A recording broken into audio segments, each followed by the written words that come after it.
Monster Truck Madness proved that Windows 95 had game. But how can that be? When we think of early Windows 95 games, we're more likely to think today of Quake or Age of Empires. Yet Monster Truck Madness was a key title in building Windows 95's dominance. And to understand why, we need to understand the problems Microsoft faced in 1995.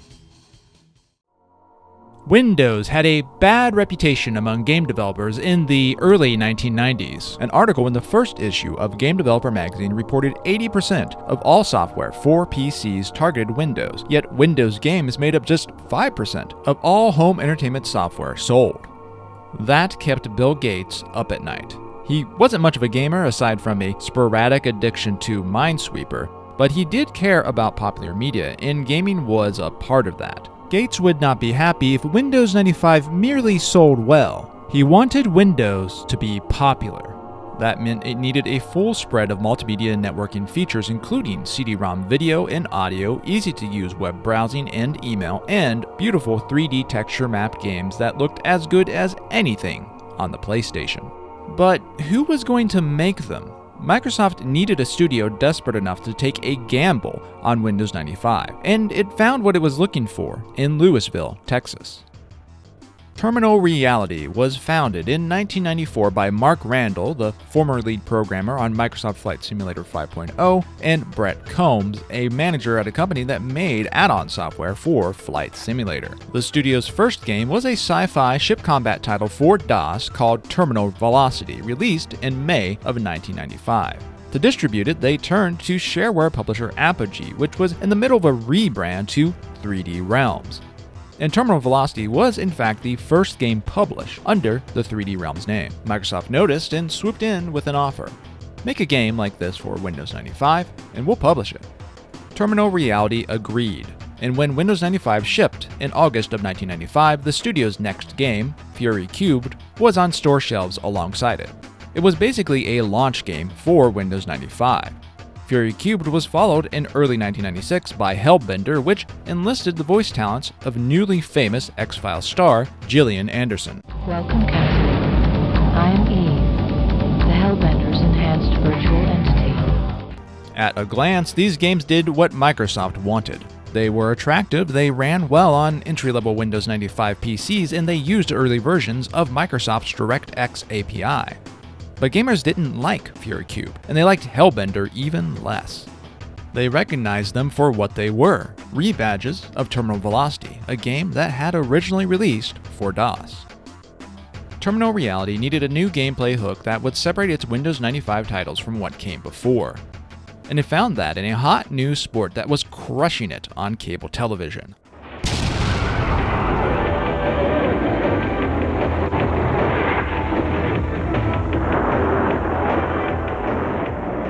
Monster trucks gained traction on cable television in the late 1980s and remained popular in the 90s, yet no one had made a game about monster trucks since 1991. And the sport offered the opportunity to tack on a well-known media personality, the iconic announcer Army Armstrong.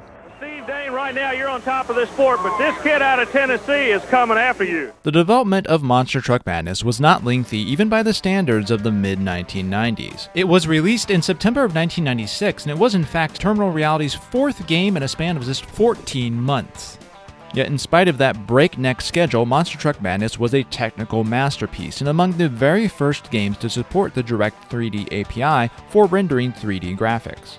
It also used what was, for the time, very high-resolution textures based on photography from the game's well-known monster trucks like Bigfoot and Gravedigger. The game made a good impression on release. Reviewers praised its graphics and smooth gameplay. Next Generation magazine was especially impressed by the visuals and said that the frame rates were impressive under Windows 95 even without graphics acceleration. That last sentence is important. After all, this was the point of DirectX in the first place.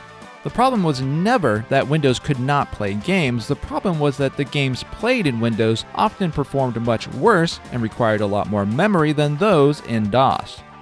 Microsoft was desperate to make Windows the PC gamer's operating system of choice, but to do that, Microsoft first had to prove to developers that building for Windows 95 and Direct3D would not lead to terrible frame rates. Monster Truck Madness was the proof. The game was buttery smooth on contemporary Windows 95 PCs, and while it supported 3D acceleration, that wasn't even necessary to achieve high frame rates. It also helped that the game is good. It's not complex or realistic, and in fact its simplicity was the most common complaint among reviewers. But it did capture the fantasy of driving a monster truck complete with massive jumps and smashing through obstacles. It even supported the era's best peripherals like the new Microsoft Sidewinder gamepad and joystick, as well as third-party racing wheels like the classic Thrustmaster Formula T2. And the game ticked off one final box from the Microsoft wishlist: online play.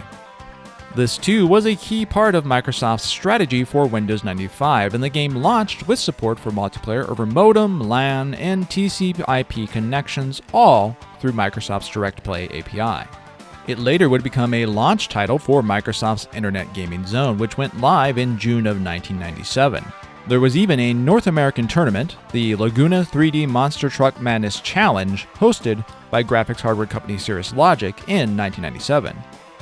This is quite possibly the most wholesome esports tournament I've ever seen. 10 finalists from the online tournament ranging from age 12 to 50 were sent to New York for an in-person showdown. The oldest contestant took the crown, along with the keys to a 1998 Ford Explorer. And the Monster Truck Madness continued. After the release of Kart Precision Racing in 1997, which also received good reviews, Terminal Reality developed Monster Truck Madness 2, which released in 1998. It used the studio's revised Photex 2 game engine to serve up photo-like textures for both the trucks and terrain, as well as a new dynamic weather system.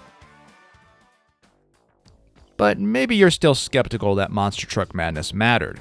It was popular, but it never came close to the success of games like Quake or Age of Empires after all. Besides, this is Microsoft we're talking about. Windows 95 and Direct3D were always going to win, right? Not necessarily. Microsoft had failed to attract gamers to prior versions of Windows, and the company's early efforts to bring gamers to Windows 95 blew up in its face.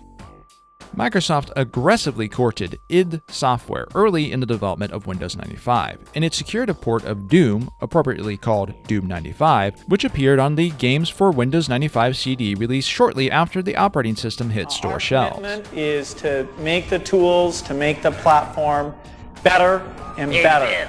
Yeah. Don't interrupt me.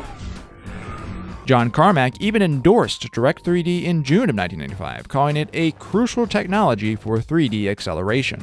But then in December, Carmack betrayed Windows with an epic online rant. He slammed Direct3D as a horribly broken API and threw his support behind OpenGL. A year later, he twisted the knife with an OpenGL version of Quake. Developers, of course, followed Carmack's lead. A piece written by programmer and former Microsoft employee Chris Hecker, which was published in the April-May 1997 issue of Game Developer magazine, captured the vibe with a call for Microsoft to cancel Direct3D entirely. So, yes, Microsoft did badly need games like Monster Truck Madness to prove Direct3D and, by extension, Windows 95 made sense for gamers. It needed it so badly that it turned Monster Truck Madness into a sort of sub-brand, with Motocross Madness in 1998 and Midtown Madness in 1999. These games were not developed by Terminal Reality, but, like Monster Truck Madness, they had attractive high-performance 3D graphics across sprawling maps, and of course, they all supported DirectX APIs, including Direct3D, and were available for online play through Microsoft's Internet Gaming Zone. Of course, video game history rarely hinges on the success of only one game, so maybe it would have been no different if Monster Truck Madness was not released. But it's undeniable that the work of its developer, Terminal Reality, was essential to putting Microsoft's high-minded visions about the potential of DirectX into practice. If the studio didn't follow Fury³ and Hellbender with Monster Truck Madness, it would have followed with something equally impressive, something to prove Windows 95 and DirectX were the future of PC gaming. Now, if you haven't played Monster Truck Madness before, I hope I've piqued your interest, and I wanted to end this video with some advice on how to play the game today. Both Monster Truck Madness and its sequel can theoretically boot on Windows 10 and Windows 11 computers, or so the internet says. But I didn't have much luck, and Monster Truck Madness 1 has a known bug that causes the AI to degrade on fast modern processors. They'll basically drive right off the track. So I recommend playing the games on an emulated Windows 95 or 98 computer using PCem. I'm going to link to a guide from Phil's Computer Lab in this video's description, which has instructions on how to set up the emulator. It's also very useful for playing other older Windows 95 and 98 games, so I highly recommend it. Once you do that, you'll find that both Monster Truck Madness games are a quick Google search away, and there's even fan patches that add new tracks to the games.